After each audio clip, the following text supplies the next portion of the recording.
আসসালামু আলাইকুম শিক্ষার্থীরা, অনুচ্ছেদের আরেকটি ক্লাসে তোমাদের সবাইকে সাদর আমন্ত্রণ। আমরা গত ক্লাসে অনুচ্ছেদের 10 নম্বর পর্যন্ত পড়েছিলাম, 9 নম্বর অনুচ্ছেদ পর্যন্ত পড়েছিলাম। তো তার ধারাবাহিকতা আমরা এখন থেকে 10 নম্বর অনুচ্ছেদ থেকে আমরা পড়া শুরু করব। তো দেখি 10 নম্বর অনুচ্ছেদে আমাদের কি আছে।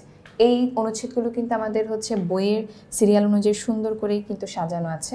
আমাদের 10 নম্বর অনুচ্ছেদ জাতীয় সঙ্গীত। আচ্ছা, জাতীয় সঙ্গীত এর আগের যে অনুচ্ছেদটা ছিল আমাদের, সেই অনুচ্ছেদটা কিন্তু আমরা পড়েছিলাম জাতীয় পতাকা নিয়ে। তো জাতীয় পতাকা, জাতীয় সঙ্গীত এই জিনিসগুলো কিন্তু আমাদের দেশকে অন্যান্য দেশের সামনে বা অন্যান্য জায়গায় রিপ্রেজেন্ট করে বা আমাদের একটা নিজস্বতা বা আইডেন্টিটি প্রকাশ করার ধারক হিসেবে কিন্তু কাজ করে।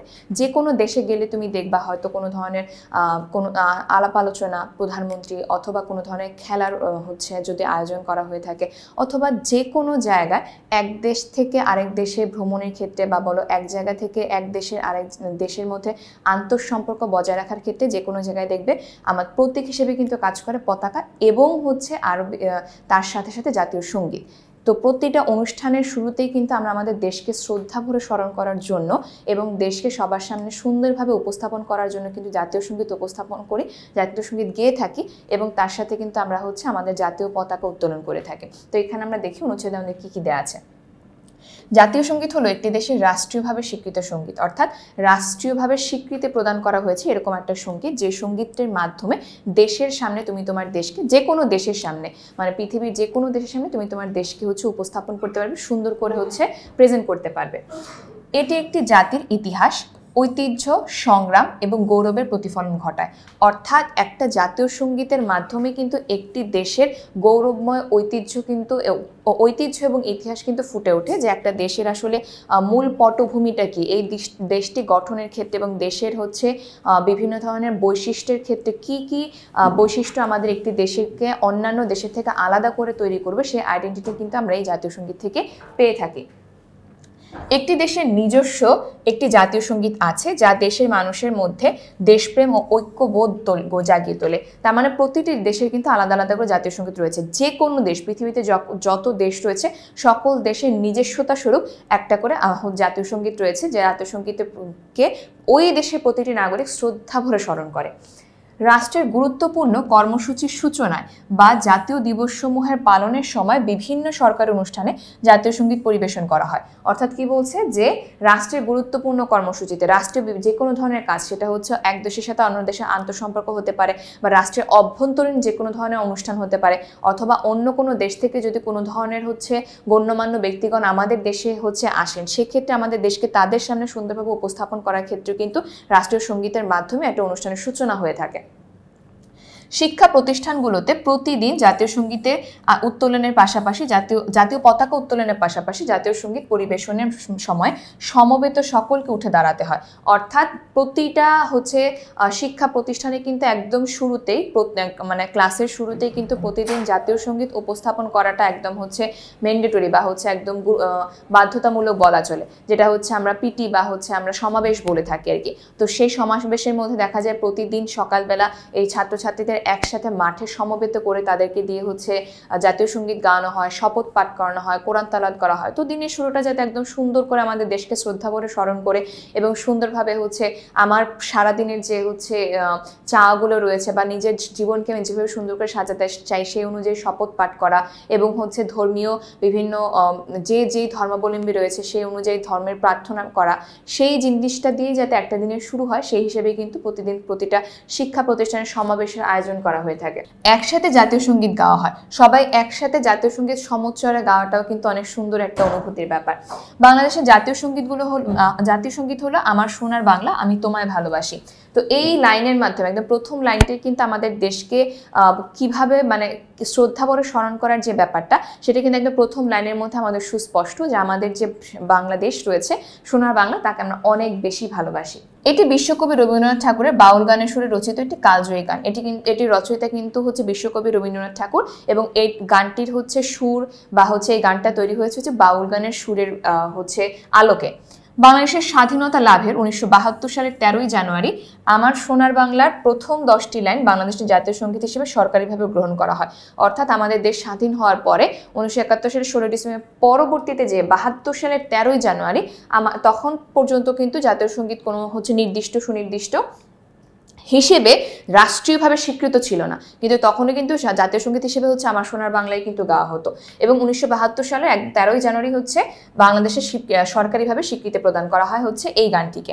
এটি শুধু একটি গান নয়, বরং বাংলাদেশের মানুষের সংগ্রাম, আত্মত্যাগ এবং ভালোবাসার এক গভীর প্রতিফলন। তার মানে এটি শুধু গান হিসেবে বিবেচনা করলে হবে না, এটি আমাদের দেশের মানুষের, আমাদের দেশের প্রত্যেকটা নাগরিকের আত্মত্যাগ বলো, সংগ্রাম বলো, তাদের কষ্ট বলো, এবং আমাদের যে গৌরবময় ইতিহাস রয়েছে, যে আমাদের যে স্বাধীন হওয়ার যে গৌরবময় ইতিহাস, সেই ইতিহাসের সাথে কিন্তু ওতপ্রোতভাবে জড়িত। এবং তখনকার সময় কিন্তু আমাদের জাতীয় সঙ্গীতটা আমাদের দেশের তখন প্রত্যেকটা মানুষকে অনেক বেশি অনুপ্রেরণা জুগিয়েছে আমার দেশকে রক্ষা করার ক্ষেত্রে। জাতীয় সঙ্গীত বাঙালির হৃদয়ে দেশপ্রেমের চেতনাকে জাগিয়ে তোলে, অর্থাৎ দেশপ্রেমকে উজ্জীবিত করার ক্ষেত্রে জাতীয় সঙ্গীত অত্যন্ত গুরুত্বপূর্ণ ভূমিকা পালন করে, সেটা প্রত্যেকটা দেশের প্রত্যেকটা নাগরিকের ক্ষেত্রে, প্রত্যেকটা দেশের প্রত্যেকটা জাতীয় সঙ্গীতের ক্ষেত্রে। তো এই আমাদের জাতীয় সঙ্গীত নিয়ে অনুচ্ছেদ নিয়ে আলোচনা ছিল। এখন আমরা পরবর্তী অনুচ্ছেদে চলে যাই, সেটা আমাদের কম্পিউটার, 11 নম্বর।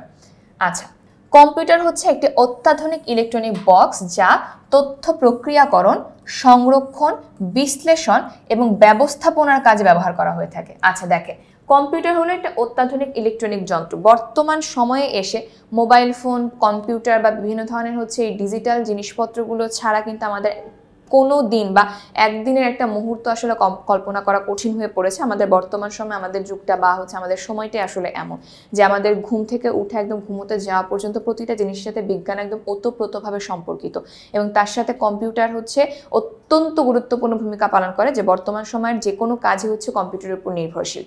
কম্পিউটার শব্দটি এসেছে গ্রিক শব্দ কম্পিউট থেকে, যার অর্থ হিসাব বা গণনা করা। সর্বপ্রথম কম্পিউটার তৈরি করা হয়েছিল বড় বড় ধরনের হিসাবগুলো, যেগুলো আসলে হাতে কলমে করাটা অনেক বেশি কষ্টকর হয়ে যাচ্ছে, সেই ধরনের হিসাবগুলো করে রাখা বা করা এবং সেগুলোর হিসাব রাখার ক্ষেত্রে কিন্তু সর্বপ্রথম কম্পিউটার তৈরি করার প্রধান মূল উদ্দেশ্যই ছিল এই হিসাব নিকাশ করা বা গণনা করা। এবং তখনকার সময় কম্পিউটারের আকার বিশাল বড় ছিল। কিন্তু এখন আর কম্পিউটারকে শুধু গণনাকারী যন্ত্র বলা যায় না, বরং এটি এমন এক যন্ত্র যা তথ্য গ্রহণ করে এবং বিভিন্ন প্রক্রিয়ার মাধ্যমে তা বিশ্লেষণ ও উপস্থাপন করে। এখনকার সময় কম্পিউটারে কাজ হয় না এরকম কোনো কাজ আসলে নাই, যে এখনকার সময় শুধু গণনার মধ্যে সীমাবদ্ধ না, কম্পিউটারের মধ্যে এমন এমন ধরনের প্রযুক্তি ইনক্লুড করা হয়েছে, এমন এমন কি বলে এটার সিস্টেম তৈরি করা হয়েছে, যাতে করে এই কম্পিউটারের মাধ্যমে যে কোনো কাজ আমরা সাধারণ মানুষ যেভাবে যতটুকু গতিতে করতে পারতাম, তার থেকে অনেক অনেক অনেক কম গুণ সময় কম লাগে কম্পিউটারের মাধ্যমে কাজগুলো করতে, এবং আমাদের জীবনকে সহজতর তৈরি করার জন্য কম্পিউটার বিশাল ভূমিকা পালন করেছে। 21 শতকের সূচনায় এসে কম্পিউটার আমাদের দৈনন্দিন জীবনের প্রায় প্রতিটি ক্ষেত্রে অপরিহার্য হয়ে উঠেছে। অর্থাৎ 21 শতকের শুরুর দিকে কম্পিউটার আমাদের দৈনন্দিন জীবনে, আমাদের প্রতিদিনের কাজে প্রতিটা ক্ষেত্রে অপরিহার্য, আমাদের কম্পিউটার ছাড়া চলছেই না এরকম অবস্থায় কম্পিউটার তৈরি হয়েছে।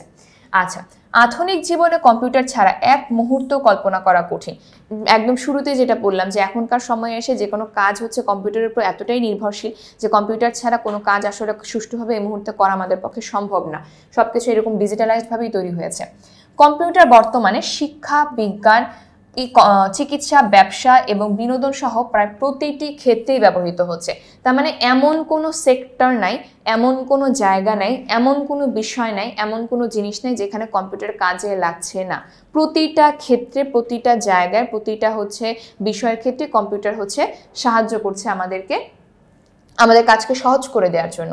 বিভিন্ন ধরনের তথ্য উপাত্ত বিশ্লেষণ বিভিন্ন ধরনের তথ্য ডাটা সেভ করে রাখা, সেগুলো নিয়ে বিভিন্ন ধরনের কাজ করা, এবং পরবর্তী সময়ে আমাদের এই জিনিসগুলো নিয়ে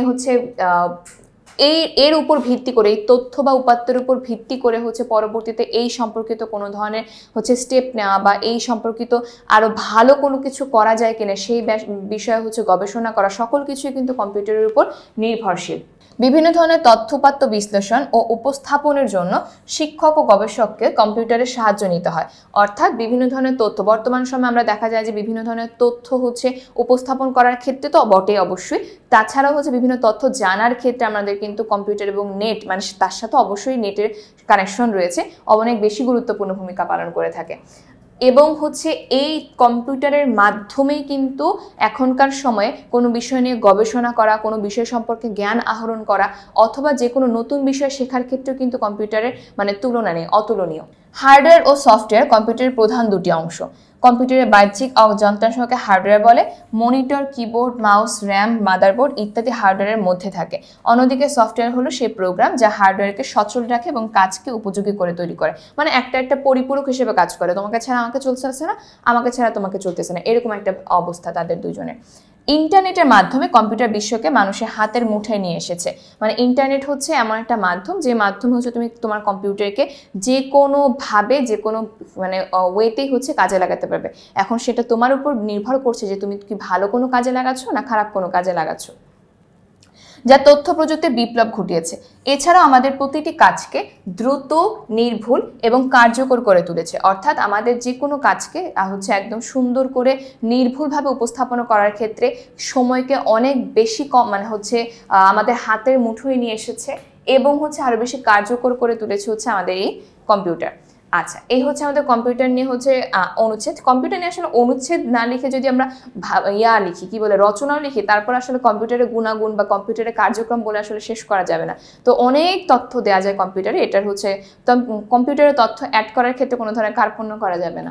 আচ্ছা, এরপর আসা হচ্ছে আমরা 12 নম্বর মোবাইল ফোনে চলে যাই। এইটাও হচ্ছে কম্পিউটারের মধ্যে গুরুত্বপূর্ণ জিনিস, বরং হচ্ছে কম্পিউটার তো সব জায়গায় নিয়ে ঘুরে নেওয়া যাচ্ছে না, কিন্তু মোবাইল ছাড়া আসলে এখনকার সময় এক মুহূর্ত চলা কঠিন।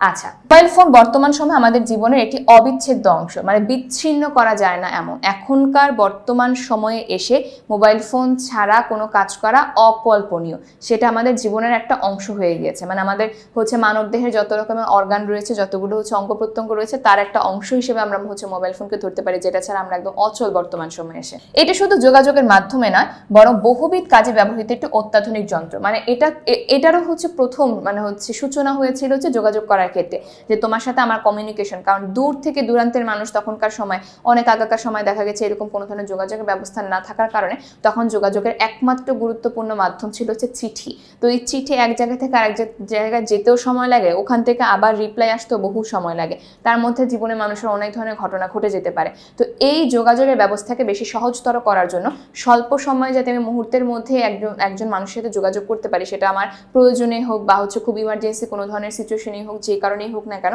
এই যোগাযোগের ব্যবস্থাটাকে মানে কেন্দ্রবিন্দু করেই কিন্তু প্রথম মোবাইল ফোন আবিষ্কার করা হয়েছিল, যাতে আমি দূরের কোনো মানুষের সাথে দূরালাপ করতে পারি, মানে বার্তা পাঠাতে পারি এবং তার থেকে আমি বার্তা গ্রহণ করতে পারি। এটা হচ্ছে মোবাইল ফোন তৈরির প্রথম এবং প্রধান হচ্ছে কাজ ছিল। তো অ্যাজ কম্পিউটারের মতোই যে কম্পিউটার গণনা করার যন্ত্র হিসেবে প্রথম তৈরি করা হলো, এখন শুধু গণনা করার যন্ত্র হিসেবে সে সীমাবদ্ধ নাই। মোবাইল ফোনে সেম, মোবাইল ফোনও শুধু হচ্ছে যোগাযোগ করার মাধ্যমের মধ্যে সীমাবদ্ধ নয়, এখন মোবাইল ফোনও হচ্ছে বিশাল বিশাল কাজ করছে। এর মাধ্যমে পৃথিবীর যে কোনো প্রান্তের মানুষের সঙ্গে তাৎক্ষণিক যোগাযোগ স্থাপন করা সম্ভব। অর্থাৎ মুহূর্তের মধ্যেই তুমি এক দেশ থেকে আরেক দেশের একজন মানুষকে হচ্ছে ফোনে কথা বলতে পারছো, তাকে ভিডিও কলে দেখতে পারছো, তার সাথে যে কোনো ধরনের হচ্ছে ব্যবসায়িক বলো বা হচ্ছে বিভিন্ন ধরনের আলাপ আলোচনা অথবা বিভিন্ন ধরনের হচ্ছে ব্যবসায়িক কার্যক্রম চালাতে পারছো, মানে মুহূর্তের মধ্যে। সেটা তোমার 1 মিনিটও সময় লাগছে না এক দেশ থেকে আরেক দেশের সাথে যোগাযোগ করতে। আর সেখানে যদি আমরা চিন্তা করি দীর্ঘ 50 বছর আগে বা দীর্ঘ হচ্ছে 30-40 বছর আগেও যদি আমরা চিন্তা করি, সেখানে এক দেশ থেকে আরেক দেশের মানুষের সাথে যোগাযোগ করা আসলে মানে চিন্তারই মানে হচ্ছে অনেক দূরের আর কি।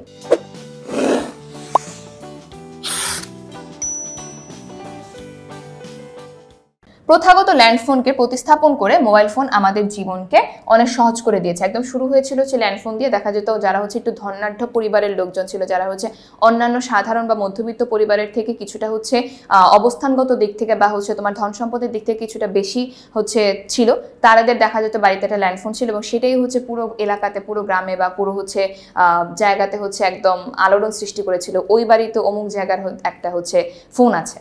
আচ্ছা, মোবাইল ফোনে কথা বলা ছাড়াও এখন ইন্টারনেট ব্যবহার, ছবি তোলা, গান শোনা, ভিডিও দেখা এবং বিভিন্ন অ্যাপ্লিকেশনের মাধ্যমে নানা কাজ করা যায়। এটার হচ্ছে ফাংশন বলে শেষ করা যাবে না মানে মোবাইল ফোনের। এটি একটি ছোট কম্পিউটার হিসেবেও কাজ করে। যেটাই বললাম যে কম্পিউটার কিন্তু একদম সবসময়, এখন যদি ল্যাপটপ হচ্ছে আমরা অনেকেই ক্যারি করি, কিন্তু কম্পিউটার বা হচ্ছে ল্যাপটপ সেটা কিন্তু সবসময় সব জায়গায় হচ্ছে ক্যারি করার মতো না বা বহন করার মতো না। সেক্ষেত্রে কম্পিউটারে অনেকটাই কাজ করে, মানে অনেক কাজই হচ্ছে মোবাইল ফোনেও কিন্তু করা সম্ভব। তাই এটিকে স্মার্টফোনও বলা হয়, কারণ সে হচ্ছে আমাদের জীবনকে বা আমাদের কাজকে অনেক বেশি স্মার্ট ওয়েতে হচ্ছে করতে সাহায্য করছে, এই জন্য একে কিন্তু স্মার্টফোনও বলা হয়ে থাকে।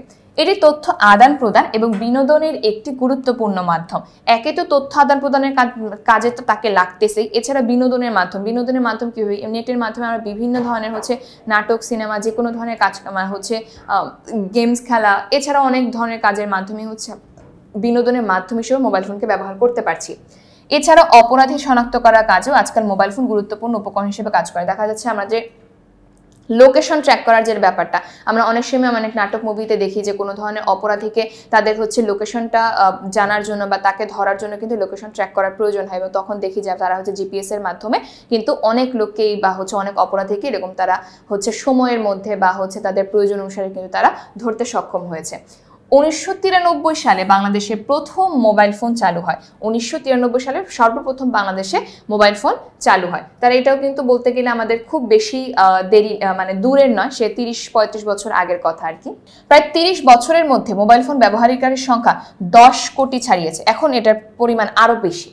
বর্তমানে বাংলাদেশের শহর থেকে গ্রামে অধিকাংশ মানুষই মোবাইল ফোন ব্যবহার করে থাকে। অর্থাৎ 10 বছর বা 15 বছর আগেও যদি আমরা চিন্তা করতাম, সেক্ষেত্রেও কিন্তু মোবাইল ফোন হচ্ছে স্মার্টফোন হচ্ছে যাদের হাতে হচ্ছে ছিল, মানে তখনকার সময় হচ্ছে খুব কম মানুষের হাতে কিন্তু স্মার্টফোন ছিল, যদি আমরা 10 বছর আগের কথাও চিন্তা করি। কিন্তু বর্তমান সময়ে এসে স্মার্টফোনের প্রাদুর্ভাবটা এত পরিমাণ বৃদ্ধি পেয়েছে, এখন দেখা যাচ্ছে ছোট ছোট বাচ্চার হাতেও কিন্তু দেখা যাচ্ছে তাদেরকে তাদের বাবা মা স্মার্টফোন দিয়েছে বা দিতে বাধ্য হয়েছে, যে কারণেই হোক না কেন। তো এখনকার সময় স্মার্টফোনের যে হচ্ছে কার্যকারিতাগুলো, সেগুলো ভালো কাজের থেকে খারাপ কাজে কিন্তু এখন বেশি পরিমাণে ব্যবহার হচ্ছে। তো এই ব্যাপারে আমাদের কিন্তু সকলকে সতর্ক থাকতে হবে। কোনো ডিজিটাল কোনো ধরনের প্রযুক্তি যাতে আমাদের জীবনের জন্য হুমকি স্বরূপ না হয়ে দাঁড়ায়, সেটা কিন্তু অবশ্যই খেয়াল রাখতে হবে। মোবাইল ফোন মানুষের জীবনযাত্রার মানকে করেছে উন্নত এবং বিশ্বকে মানুষের হাতের মুঠোয় নিয়ে এসেছে। যেহেতু মোবাইল ফোন বলো, কম্পিউটার বলো, ইন্টারনেট বলো, এগুলোর হচ্ছে সূচনাই হয়েছে বা এগুলো তৈরি করা হয়েছে মানব জীবনকে হচ্ছে আরো বেশি সহজতর করে তোলার জন্য, মানুষের কাজকে সহজ করে তোলার জন্য এবং মানুষের জীবনযাত্রাকে উন্নত করে তোলার জন্য। তো সেক্ষেত্রে অবশ্যই এর ব্যবহারটাই আমাদের মানে হচ্ছে ভালো ব্যবহারটা সম্পর্কে আমাদের সচেতন থাকতে হবে। আমরা যাতে অপব্যবহার না করে আমাদের মূল্যবান সময়কে এবং আমাদের জীবনকে নষ্ট না করে ফেলি, সেদিকে কিন্তু অবশ্যই সজাগ দৃষ্টি রাখতে হবে। আচ্ছা, মোবাইল ফোন নিয়ে আমাদের আলাপ আলোচনা গেল, এবার হচ্ছে আমরা পদ্মা নদী নিয়ে আলোচনা করব। এটা খুবই গুরুত্বপূর্ণ একটা অনুচ্ছেদ আমাদের। আচ্ছা, পদ্মা বাংলাদেশের দ্বিতীয় বৃহত্তম এবং অন্যতম গুরুত্বপূর্ণ নদী। এটা যেহেতু হচ্ছে খুব রিসেন্ট, একদম খুবই রিসেন্ট বলা চলে না, কিন্তু গতানুগতিক সময়ের সাথে যেহেতু খুব গুরুত্বপূর্ণ একটা বিষয়ের মধ্যে পড়ে পদ্মা সেতু, সেক্ষেত্রে পদ্মা নদীটা কিন্তু আমাদের জন্য গুরুত্বপূর্ণ একটা অনুচ্ছেদ। এটি হিমালয়ের গঙ্গোত্রী হিমবাহ থেকে উৎপন্ন গঙ্গার প্রধান শাখা, অর্থাৎ গঙ্গা নদীর নাম আমরা অনেকেই শুনেছি, অনেকে না সবাই শুনেছি। তো এটি হিমালয়ের গঙ্গোত্রী হিমবাহ থেকে উৎপন্ন একটি শাখা, মানে গঙ্গা নদী থেকে উৎপন্ন হয়ে একটা শাখা তৈরি হয়েছে, যেটা হচ্ছে পদ্মা হিসেবে পরবর্তীতে নামকরণ করা হয়েছে বাংলাদেশে এসে। চাঁপাইনবাবগঞ্জ থেকে বাংলাদেশে প্রবেশ করার পর এটি পদ্মা নাম ধারণ করে। অর্থাৎ হচ্ছে যে বাংলাদেশের সূচনা যেখান থেকে শুরু হয়েছে ওই শাখার, সেই সূচনার অংশ হচ্ছে আমাদের চাঁপাইনবাবগঞ্জ, এবং সেখান থেকে হচ্ছে বাংলাদেশে প্রবেশ করার পর তার নামকরণ করা হয়েছে গঙ্গা থেকে পদ্মায়।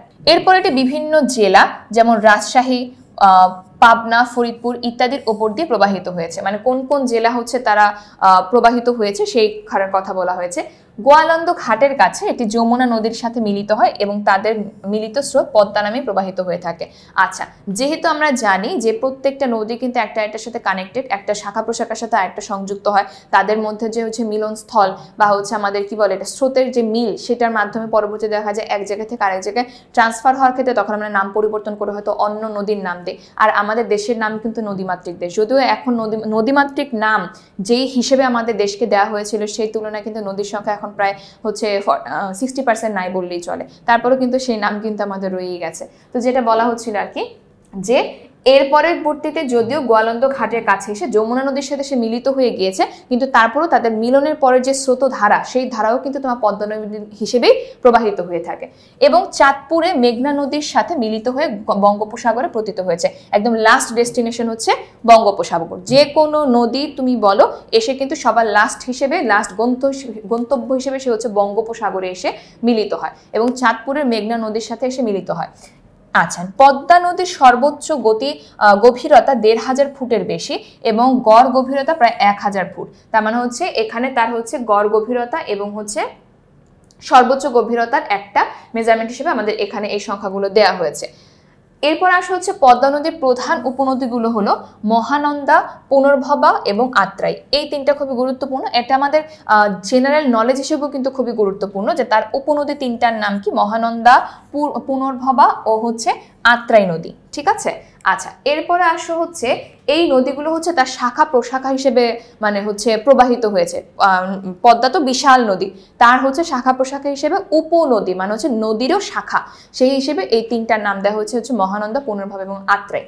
বর্ষাকালে এই নদী ভয়ঙ্কর রূপ ধারণ করে এবং আশেপাশের অঞ্চল প্লাবিত করে। যখন বর্ষাকাল আসে তখন দেখা যায় যে প্রচুর পরিমাণে বৃষ্টি হয়, বৃষ্টির পরিমাণ বেড়ে গেলে দেখা যায় যে আমাদের পুকুর, নদী, ডোবা, খাল, নদীগুলোতে প্রচুর পরিমাণে পানি বেড়ে যায়। তো পানি ধারণ ক্ষমতার এতটাই উপরে চলে যায় যে তখন দেখা যায় যে আশেপাশের যে এলাকাগুলো রয়েছে, নদীর আশেপাশের যে এলাকা, সেগুলোতে লোকালয়ে পানি ঢুকে যায় এবং প্রচণ্ড পরিমাণে বন্যার সৃষ্টি হয়। এবং এটা আমাদের গত কয়েক বছর বাংলাদেশে দেখা যাচ্ছে প্রচুর পরিমাণে আমাদের প্রতি বছরই বন্যা, আমাদের লোকজন, আমাদের নদী আশেপাশের যে সকল এলাকাগুলো রয়েছে, জেলাগুলো রয়েছে, তখনকার মানুষগুলো খুবই কষ্ট পায়।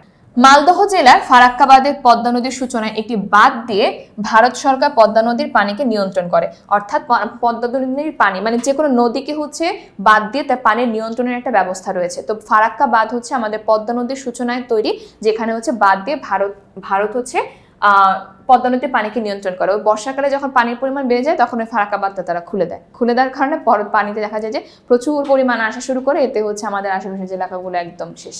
পদ্মা নদীর ইলিশের স্বাদ বিশ্বজোড়া।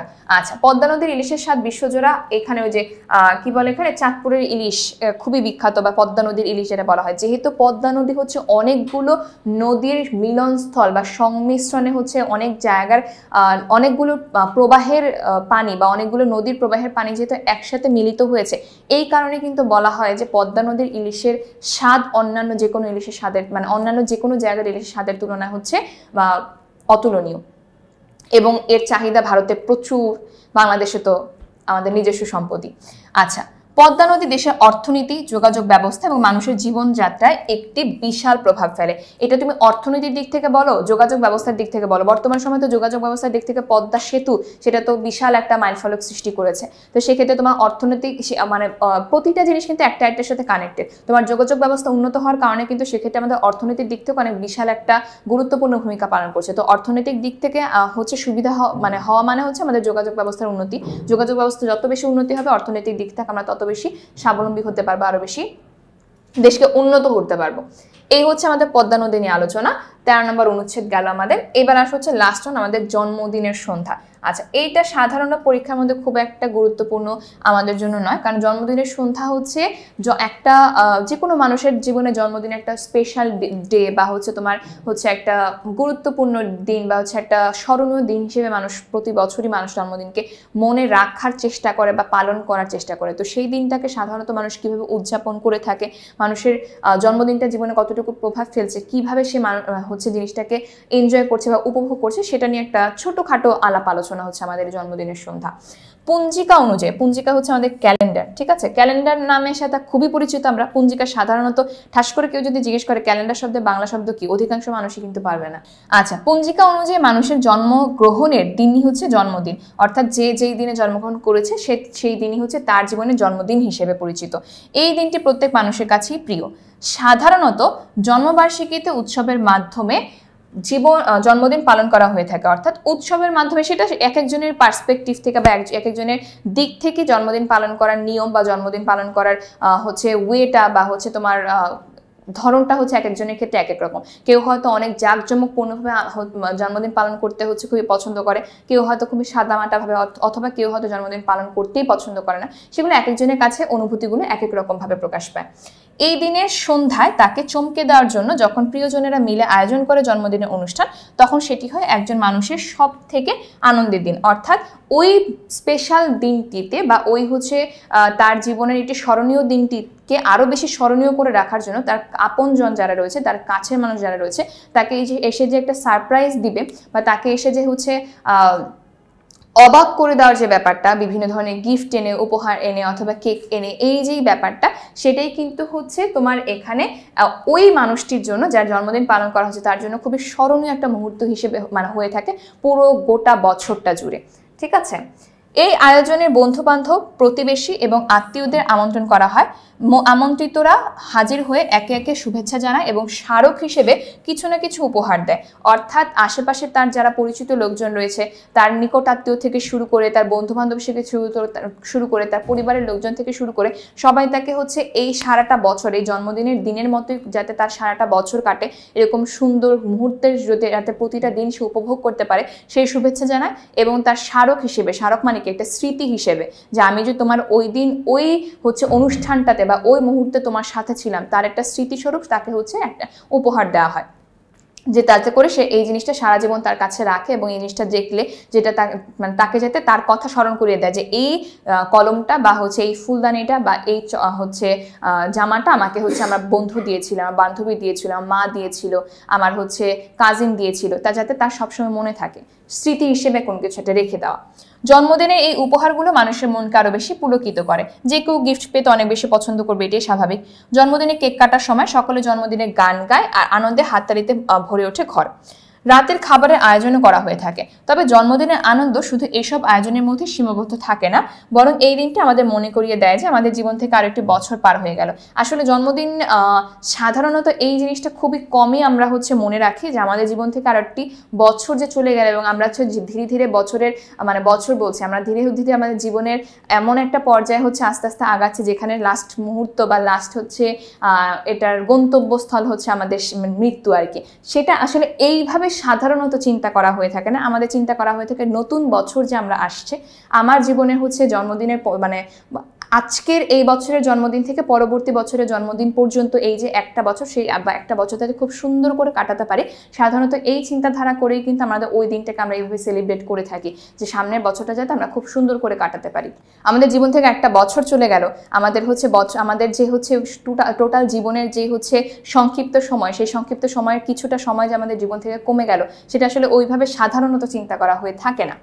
আচ্ছা, এই সন্ধ্যাটা একই সাথে নতুন এক বছরের স্বপ্ন আর আশায় বুক বাঁধার সময়। তার মানে হচ্ছে একই সাথে এই বছরটা যাতে খুব সুন্দর করে কাটাতে পারি, আমার জীবনে যে সকল চাওয়া পাওয়াগুলো রয়েছে, যে সকল চাহিদাগুলো রয়েছে, তারপর হচ্ছে যেই হচ্ছে আশা রয়েছে, আমার এই জিনিসগুলো যাতে আমি হচ্ছে কাঙ্ক্ষিত যেই সকল জিনিসগুলো রয়েছে সেগুলো যাতে আমরা হচ্ছে পেয়ে যাই বা হচ্ছে আমরা হাসিল করতে পারি, সেই জিনিসগুলোই কিন্তু আমাদের সাধারণত এই দিনের মূল প্রার্থনা হয়ে থাকে।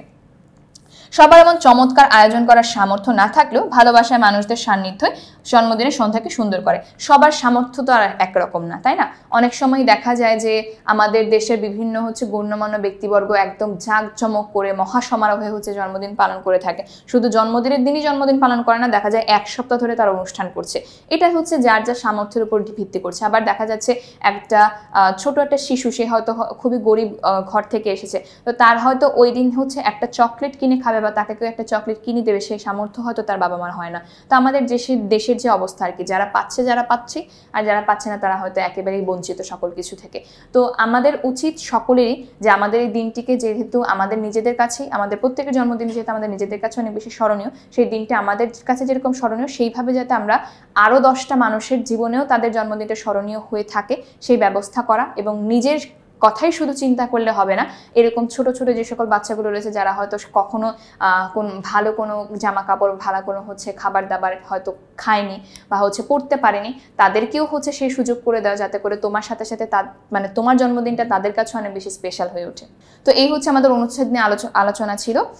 আমাদের এই পর্বের মধ্যে আমরা হচ্ছে সর্বশেষ 14 নম্বর অনুচ্ছেদ পর্যন্ত আলোচনা করেছি। তো আমাদের পরীক্ষার মধ্যে ঘুরে ফিরে এই 14টা অনুচ্ছেদ নিয়ে হচ্ছে আলোচনা করা হয়ে থাকে।